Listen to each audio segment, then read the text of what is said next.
बेखौ जों बोरै लांनो बेखौ जोंबो बैसागु बोथोरावनो जों सावरायनांगोन। बिहाव बिखुनजो बिहामजो फिसाज्ला फिसौज्ला फिसौजो जों ज'नो जोङो सावरायलायनांगोन। आफा जों एबार नैबे 5 बिगा दागाव जों मा माइ गायनो, 22 मुथि गायनो ना जोंहा बेवहाय आइजं गायनो ना जोसा गायनो ना माइब्रा गायनो, जों बैफोर बाजेटखौ बैसागु दानाव जों खालामना लानांगोन। अब्लानासो जोंहा बेवहाय जोंनि माइलिखौ जोङो थिना दोननो हागोन, माइलिखौ जों फोनो हायोबासो जोंहा मा होनो माइ आबादखौ जोङो मोजाङै खालामनो हागोन, मावनो हागोन।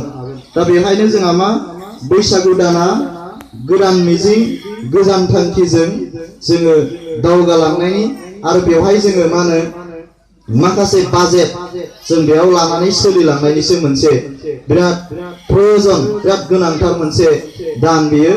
दा बेखौ आङो बुंदों। दा बेवहाय गोदोनिफ्रायनो दिनैसिम जोङो बायदिसिना रोखोमनि हाबाफारि लानानै बैसागुखौ रंजाबोदों। नोंथांमोना मिथिगौ मोनफ्रोमबो हाबाफारियानो जोंनि बर' जाथिनिया गासिबो जोंना मिनिंफुल, ओंथि गोनां। मोसौनि बैसागु, दा बेवहाय गाबोन बायदियाव जुदि जोंहा मोसौ थुखैगोनबा जोंहा मा होनो बिनि सानसे सिगांनो जोङो बयबो सेंग्रा, जोंना मा होनो बोराय, जोंना मा होनो बयबो ज' जोङो मा होनो थांनानै थाराय बारियाव थांनानै थाराय लायोमोन, नङा होमबा?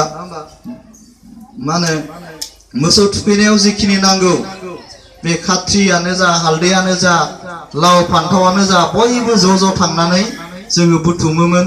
बिनि उनाव जों नेक्स्ट तारिखाव मोसौ थुखैयो। मोसौखौ बेखायनो थुखैयो, मोनसे समाव थांना थानायनि राहाखौ जोंना आबाद मावनायामोन आरो बे आबाद मावनाय हिसाबै बै खालि जों फालियोमोन। लाव जा फान्थाव जा बोसोरे बोसोरे बारिबाय था होननानै जोङो बिराद मोजाङै थुखैयो। थुखैनाय दिनखालि जों मोसौखौ खाया, सानसे हगारनानै होयो, उदां हगारनानै होयो। बेलासेयाव जेब्ला जोंहा मा होनो बेलासे जागोन, मोसौआ जेब्ला हाबफैगोन, गोदान फागा गोदान दिरुंजों जोङो खायोमोन, नङा होमबा? दा बिनि उननिफ्राय नेक्स्ट दिननिफ्राय गोदान दिरुं, गासिबो मोसौनि गोदनायाव गोदान दिरुं जोंहा थायोमोन। दा बिनि उनाव जोंहा मा होनो 1 तारिखखौ मानसिनि बैसागु होननानै बुङोमोन। दा बे मानसिनि बैसागुआव जोंहा आफा इसोर बोराइ बाथौखौ जोङो खुलुमखांनायनि उनावहाय साफ्रोमबो गामसा गोदान गेन्जि गोदान गाननानै जोंहा फिसाफ्रा गावनि बिमा बिफाखौ जों खुलुमोमोन, बिहाव बिखुनजोखौ खुलुमोमोन, गामिनि गिदिर गोलावखौ थांनानै खुलुमोमोन।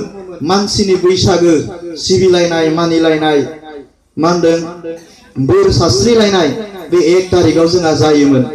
दा बिनि उनाव जोंहा मा होनो जुनारफोरनि बेबायदिनो जोंहा हप्तासे मोनफ्रोमबो जोंहा मा थायो, हाबाफारि थायो।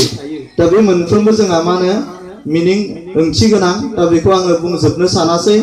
आरो बैसागु दानाव जों खुंखा जायोमोन आरो बै खुंखा जानाया ओरैनो जाया, बेयावबो जोंहा बिराद ओंथि दङ, बिराद मोजां ओंथि दङ। 101 तानि बारा जोङो बेवहाय खांथिंनानै गोखा गोखै गोबाब गोफा गासिखौबो जों खांथिंनानै जोङो एवनानै जायोमोन। दा बे जानायाव जोङो मानो जायो जे नैबे बोसोराव बेखौ जों आयुर्वेदिक महरै जों लायोमोन, मेडिसिन, नङा होमबा? जेन जोंनि नैबे बोसोराव जेन जोंनि देहाया मोजाङै थाङो, जेन बेमार आजार जाया, बैखौ जोङो मा होनो मुलि हिसाबै बाहायनानै जों खुंखा जायोमोन आरो दाबो सोलिगासिनो दङ, नङा होमबा? दा बे जाबाय बैसागुनि बाथ्रा। दा बेनि उनाव